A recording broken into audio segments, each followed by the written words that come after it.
Good morning students, welcome to Shri Radha Vallabh academy subject Hindi. बच्चों, आज हम अपनी जो मधुलिका हिंदी बुक है उसका पार्ट 6 घीसा पढ़ेंगे। घीसा एक ऐसे बालक की, एक निर्धन बालक की पूरी एक कहानी है। तो हमारे इस पाठ की जो लेखिका है महादेवी वर्मा। महादेवी वर्मा, सबसे पहले हम इस पाठ की लेखिका जो महादेवी वर्मा का जीवन परिचय पढ़ेंगे, क्योंकि महादेवी वर्मा क्या ही ने जो ये चैप्टर लिखा है, जो पाठ लिखा है, एक ऐसे बालक के बारे में लिखा है जिनको वो पढ़ाती थी। महादेवी वर्मा को जब छुट्टी मिलती थी या कुछ एक समय मिलता था, वो उस समय का उपयोग करती थी निर्धन बच्चों को पढ़ाकर। और उन्हीं निर्धन बच्चों में एक ऐसा बच्चा था जो उन्हें हमेशा याद रहा, और उसी के ऊपर उन्होंने ये अपनी पूरी कहानी लिखी है घीसा। ठीक है, तो वो एक ऐसा होनहार बालक था, गरीब था, निर्धन था, लेकिन वो होनहार था, पढ़ने में बहुत होशियार था। गुरु की आज्ञा मानना, उसको गुरु की आज्ञा मानना, पढ़ाई के प्रति सजग रहना, गुरु को गुरु दक्षिणा देना, और खुद बहुत बीमार होते हुए भी गुरु की रक्षा का सोचना। इस पूरी जो एक कहानी है वो पूरी एक ऐसे बालक के इर्द गिर्द घूमती है। एक ऐसे बालक की कहानी है जो लेखिका को बहुत अच्छा लगता था और वो बहुत ही लेखिका के करीब था। तो उन्होंने उस बालक के ऊपर ये अपनी कहानी लिखी है। तो सबसे पहले हम इस पाठ के शब्दार्थ पढ़ेंगे, फिर लेखिका का जीवन परिचय पढ़ेंगे, फिर उसके बाद ये पूरी कहानी मैं आपको बताऊंगी। ठीक है, तो सबसे पहले इस पाठ के जो शब्दार्थ हैं, कठिन शब्द हैं। इष्ट यानी आराध्य देव, व्यर्थ यानी बेकार, अवकाश मीन्स छुट्टी, यानी अवकाश के समय में ही महादेवी वर्मा बच्चों को पढ़ाने जाती थी, निर्धन बच्चों को। ठीक है, उत्तरदायित्व यानी जिम्मेदारी, वैमनस्य यानी मनमुटाव, भागीरथी यानी गंगा। तो ये आपके कुछ डिफिकल्ट वर्ड्स यानी शब्दार्थ हैं, और भी आपके बुक में शब्दार्थ दिए हुए हैं, वो आप अपनी बुक में से पढ़ेंगे। तो अब हम सबसे पहले अपनी इस कहानी की जो लेखिका हैं महादेवी वर्मा, उनके जन्म के बारे में, उनके जीवन के बारे में पढ़ेंगे। फिर उनके द्वारा लिखित जो आपकी ये कहानी है घीसा, जो एक निर्धन और होनहार बच्चे की कहानी है, उसको विस्तार पूर्वक पढ़ेंगे। तो बच्चों, अब हम अपनी कहानी स्टार्ट करते हैं। ठीक है, सबसे पहले इस पाठ का उद्देश्य क्या है? गुरु सम्मान, आदर्श विद्यार्थी, निस्वार्थ सेवा भाव को बढ़ाना। ठीक है, जो उस घीसा नाम के बच्चे में थे। अब हम सबसे पहले इस पाठ की जो लेखिका हैं महादेवी वर्मा, उनके बारे में जानते हैं। देखो, महादेवी वर्मा का जन्म उत्तर प्रदेश के फर्रुखाबाद में सन 1907 में होली के दिन हुआ था। ठीक है, और छायाबाद के 4 स्तंभों में महादेवी वर्मा का स्थान जो है वो विशिष्ट है। इन्हें ज्ञानपीठ पुरस्कार के सहित कई प्रतिष्ठित पुरस्कारों से भी सम्मानित किया गया। 1952 में पद्म भूषण अलंकृत से भी इनको अलंकृत किया गया। इनकी जो मेन कृतियाँ, मेन रचनाएं हैं निहार, नीरजा, रश्मि, दीपशिखा, सांध्य गीत, अग्निरेखा, याम, और गद्य लेखन और कविताएं भी लिखी इन्होंने। अतीत के चलचित्र, स्मृति की रेखाएं, पथ के साथ ही मेरा परिवार।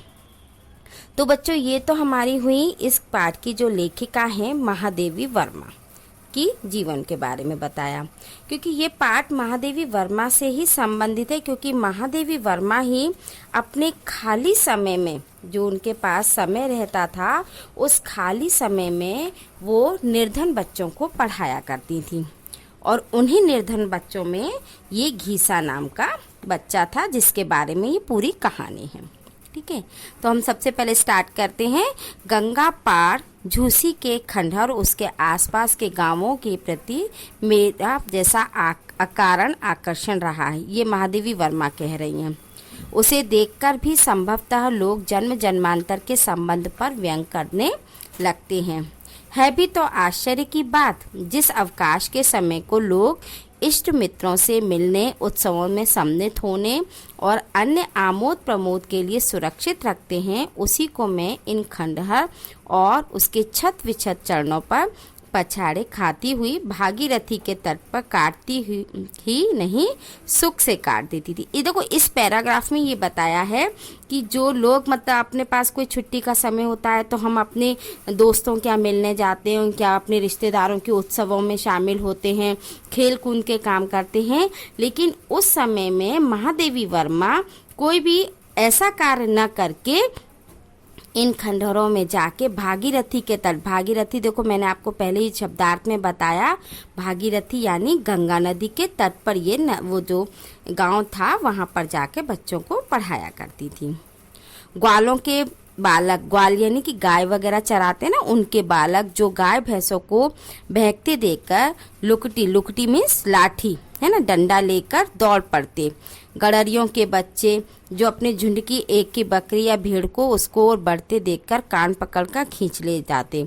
और व्यर्थ ही दिन भर गिल्ली डंडा खेलने वाले निठल्ले लड़के भी बीच बीच में नज़र बचाकर मेरा रुख देखना नहीं भूलते। कह नहीं सकती कब और कैसे मुझे उन बालकों को कुछ सिखाने का ध्यान आया।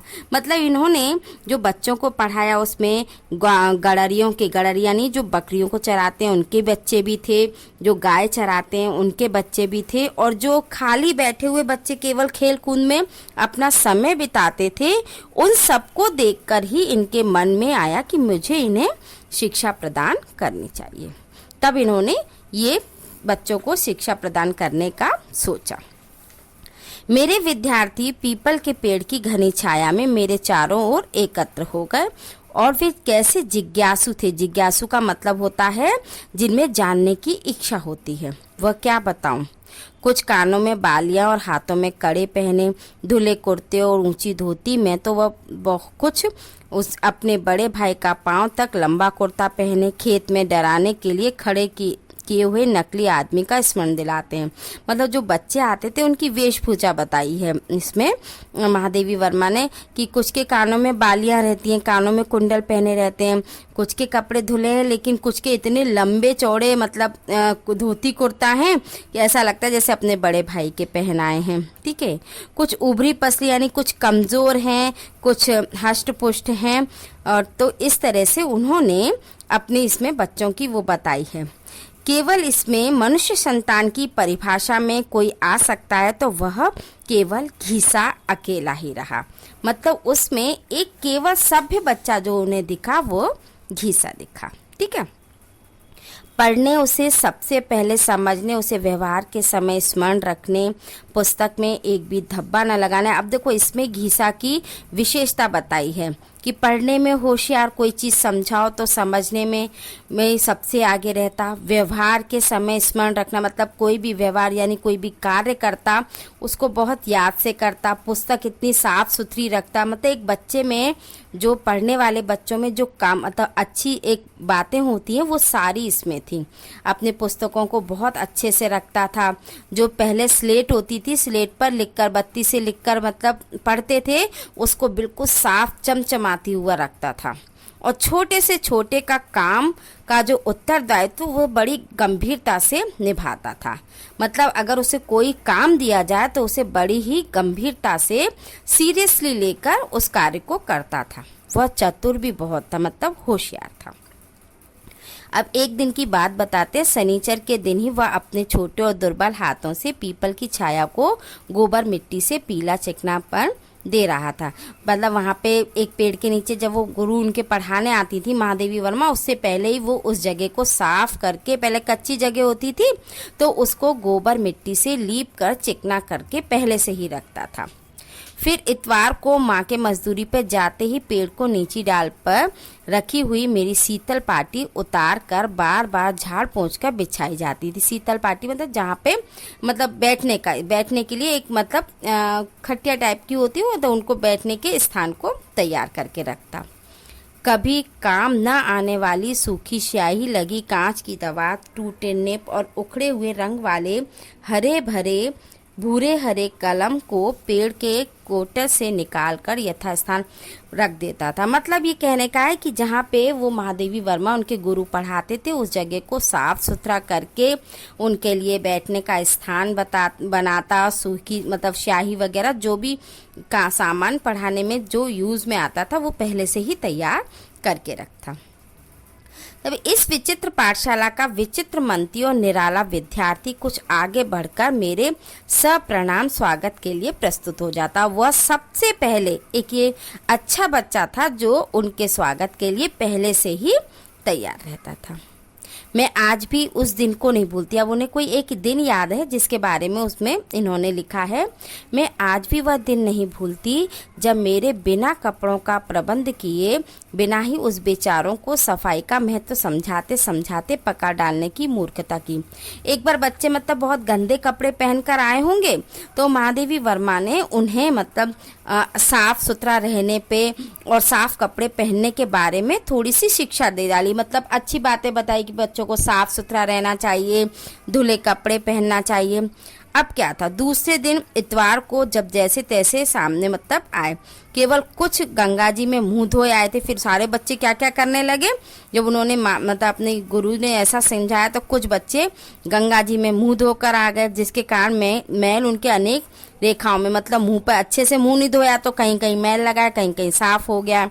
कुछ के हाथ पाँव में घिसे थे, किसी ने हाथ पैर साफ किए, शेष मलिन शरीर के साथ ही अलग जोड़े हुए लगते थे। मतलब पैर धो लिए, हाथ धो लिए, किसी ने मुंह धो लिया और ऐसे ही उल्टे सीधे आ गए। पर घीसा जो था वो गायब था, उस दिन वो नहीं आया। पता चला कि कल रात को माँ की मजदूरी से पैसे मिले और आज सवेरे वह सब काम छोड़कर पहले साबुन लेने गया। अभी लौटी है, अतः घीसा कपड़े धो रहा है, क्योंकि गुरु साहब ने कहा था कि नहा धोकर साफ कपड़े पहनकर आना। और अभागे के पास कपड़े ही क्या थे।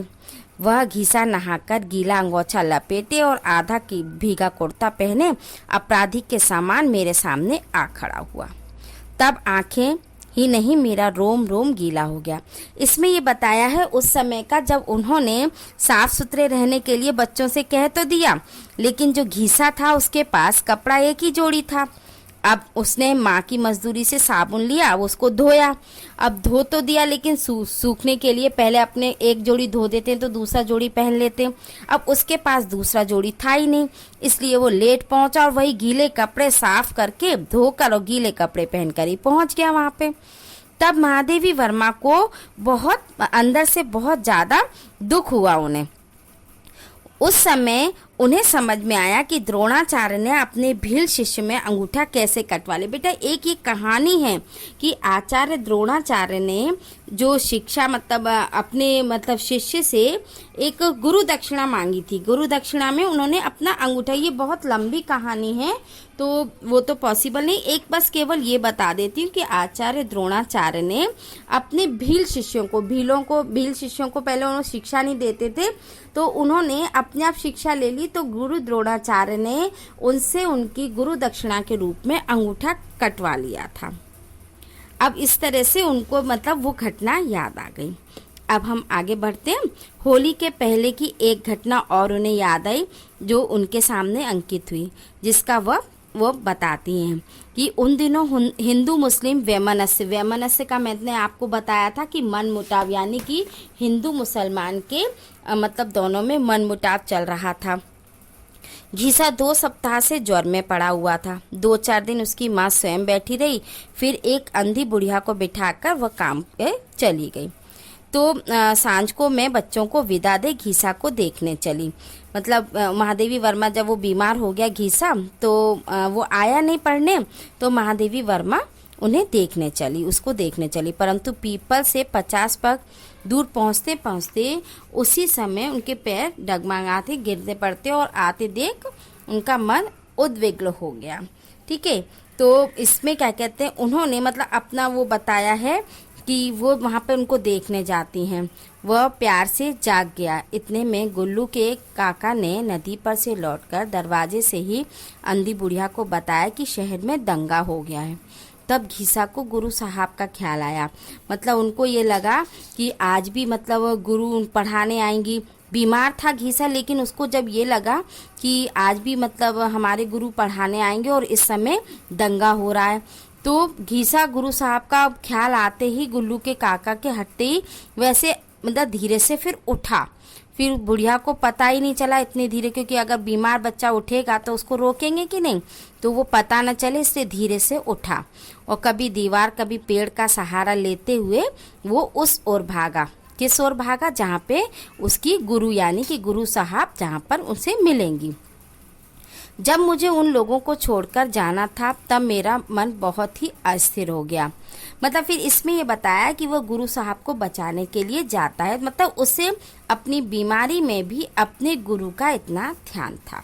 ठीक है, अब इसमें महादेवी वर्मा बताती हैं, जब मुझे उन लोगों को छोड़कर फिर वो जाने लगी तब मेरा मन बहुत ही अस्थिर था। ठीक है, कुछ बालक उदास थे और कुछ पढ़ने की छुट्टी से प्रसन्न थे। मतलब जब उन्होंने पढ़ाना बंद किया, उन्हें कहीं जाना पड़ा, तो इस बात से कुछ बच्चे तो उदास थे कि उन्हें अच्छा लगता था पढ़ना, लेकिन कुछ बच्चे खुश हो रहे थे कि चलो पढ़ने से छुट्टी मिल गई। कुछ जानना चाहते थे कि छुट्टियों के दिन चूने की टिपकियाँ रखकर गिने जाएं या कोयले की लकीरें खींचकर। मतलब फिर वो अपने अपने मन में वो समय बिताने का तरीका सोचने लगे। कुछ के सामने बरसात में जूते बरसात में वो पानी बरसता है ना, उसमें से पानी चूते हुए घर में पानी टपकना है ना। 8 पृष्ठ का पुस्तक बचा रखने का प्रश्न था और कुछ कागजों को चूहों के आक्रमण की समस्या का समाधान चाहते हैं। मतलब वो फिर ये सोचने लगते हैं कि वो जा रही हैं तो अब हमारी पढ़ाई तो होगी नहीं, तो वो सोचने लगे कि हम कैसे अपनी पुस्तकों को रखें। तब मैंने बहुत दूर एक छोटा सा काला धब्बा आगे बढ़ते देखा। वह कुछ और नहीं बल्कि नंगे बदन घीसा एक तरबूज दोनों हाथों में संभाले आ रहा था, जिसमें बीच में कुछ कटे भाग के भीतर ही इशित लक्ष्य ललाई चारों ओर के गहरे हरेपन में कुछ बंद गुलाबी फूल जैसी जान पड़ती। मतलब वो तरबूज लेकर आ रहा था, वो तरबूज कुछ कटा हुआ था तो उसका अंदर का भाग भी दिख रहा था। घीसा के पास न पैसा था न खेत था। जब उनके गुरु छोड़कर जा रही थी तो वो उन्हें कुछ भेंट स्वरूप देने के लिए वो तरबूज लेकर आया था।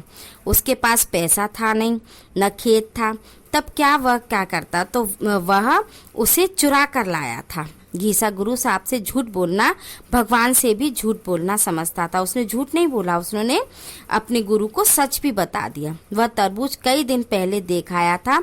माँ के लौटने में जाने क्यों देर हो गई, तब वे अकेले ही खेत पर जाकर, उस खेत वाले का लड़का था, इसे नज़र बचाकर कुर्ते पर बहुत दिन में थी, उसने कहा पैसा नहीं है तो कुर्ता दे जाओ। मतलब वो कुर्ता देकर उस तरबूज को लेकर आया था। और आज घीसा तरबूज न लेता तो कल उसका क्या करता, इसलिए कुर्ता देकर आया। पर गुरु साहब को चिंता करने की आवश्यकता नहीं है, क्योंकि गर्मी में वह कुर्ता पहनता ही नहीं और आने जाने के लिए पुराना कुर्ता ठीक रहेगा। तरबूज सफ़ेद ना हो इसलिए कटवाना पड़ा। मीठा है या नहीं ये देखने के लिए उंगली से उसने कुरेद कर खाकर भी देख रखा था। मतलब इसमें अपने गुरु के प्रति उस बच्चे का जो प्रेम है वो प्रदर्शित हो रहा है। पैसा नहीं था तो अपना कुर्ता देकर वो तरबूज लेकर आया। फिर उस तरबूज को उसने काट कर खाकर भी देखा कि कहीं खराब तरबूज या मतलब अच्छा तरबूज नहीं है, मीठा भी है कि नहीं, तो उसने उसको चक्कर भी देखा। मतलब एक अपने गुरु के प्रति जो उसका प्रेम है वो यहाँ पर प्रदर्शित हो रहा है। गुरु साहब न लें तो घीसा रात भर रोएगा। अब उन्होंने महादेवी वर्मा ने सोचा कि अगर मैं इस तरबूज को नहीं लेती हूँ तो शायद इसको दुख होगा। ले जाएं तो वो रोज नहा धोकर पेड़ के नीचे पढ़ा हुआ पाठ दोहराता रहेगा और छुट्टी के बाद पूरी किताब पट्टी पर लिखकर दिखा सकेगा। उसने ऐसा कहा था कि आप मेरी गुरु दक्षिणा ले लोगे तो मैं अपनी पढ़ाई जारी रखूँगा। उस तट पर किसी गुरु को किसी शिष्य से कभी ऐसी दक्षिणा मिली ही नहीं होगी, मुझे ऐसा विश्वास नहीं। परंतु मतलब उन्होंने इसमें महादेवी वर्मा ने कहा है कि उस तट पर किसी गुरु को किसी शिष्य से कभी ऐसी दक्षिणा मिली होगी, ऐसा मुझे विश्वास नहीं। परंतु उस दक्षिणा के सामने संसार में अब तक के सारे आदान प्रदान फीके जान पड़े। महादेवी वर्मा को उस बच्चे के द्वारा दी गई ये तरबूज की दक्षिणा सारे जो अब तक के उन्हें जितने भी जो पुरस्कार मिले या जो भी दक्षिणा मिली उस सब के सामने फीके जान पड़ने लगे। फिर जब उस ओर जाने का मुझे अवकाश मिल सका तब पता चला कि घीसा को उसके भगवान जी ने सदा के लिए पढ़ने से अवकाश दे दिया। मतलब उसके बाद फिर महादेवी वर्मा उन्हें छोड़कर चली गई। फिर कुछ समय बाद उस बच्चे का स्मरण हुआ आया, वो इस स्थान पर उन्होंने सोचा कि अब मैं जाकर देखती हूँ एक बार। मतलब वहाँ पे उनको जाने का अवसर मिला तो वह फिर से उसे देखने गई। तब उन्हें वहाँ पर पता चला कि घीसा को उसके भगवान जी ने सदा के लिए पढ़ने से अवकाश दे दिया है। आज वह कहानी दोहराने की मुझ में शक्ति नहीं है। मतलब वह बच्चा जो था घीसा वो अब इस दुनिया में नहीं था। तब महादेवी वर्मा कहती हैं, आज वह कहानी दोहराने की मुझ में शक्ति नहीं है। अब मेरे लिए इतना ही पर्याप्त है कि मैं अन्य मलिन मुखों में उसकी छाया ढूंढती रहूं। मतलब अब वो और बच्चों में उस बच्चे को वो खोजती हैं। तो बेटा ये आपकी जो कहानी है पूरी महादेवी वर्मा के एक स्मरण पर आधारित है। मतलब उनकी याद में वो बच्चा था जिस बच्चे के ऊपर उन्होंने अपनी ये पूरी कहानी लिखी है। तो इस कहानी में बेटा सबसे पहले आपको पता होना चाहिए कि आपने क्या सीखा। इस पाठ से उस बच्चे के माध्यम से गुरु का सम्मान करना है ना। और एक आदर्श विद्यार्थी का मतलब होता है पढ़ाई के प्रति अपना सबसे अच्छा कार्य करना, मतलब बेस्ट देना, कार्य करना। ऐसा नहीं है पढ़ाई अपना वर्क हो गया कंप्लीट हो गया, जबकि पूरी ईमानदारी से उस पाठ को पढ़ना चाहिए। और निस्वार्थ सेवा मतलब बिना किसी मतलब स्वार्थ के सेवा करना। वो अब पेड़ के नीचे सफाई करता था, अपनी टीचर के लिए वो बैठने का स्थान बनाता था। वो कोई स्वार्थ के लिए, ऐसा तो नहीं था कि ये सब ज़्यादा करेगा तो गुरु का ज़्यादा प्यार मिलेगा, ऐसा तो नहीं। वो निस्वार्थ भाव से सेवा करता था। तो ये इस पाठ का उद्देश्य है और इस पाठ के माध्यम से इन सब बातों का हमें पता चलता है। तो ये जो पूरी कहानी है ये एक घीसा नाम के बच्चे पर आधारित है और महादेवी वर्मा जो इसकी लेखिका हैं उन्होंने इसे लिखा है। आशा करती हूँ आपको ये कहानी समझ में आ गई होगी। और इसके बाद भी अगर आपको कोई भी डाउट है, जो चीज़ आपको समझ में नहीं आए, वो आप मुझसे पूछ सकते हो। Thank you.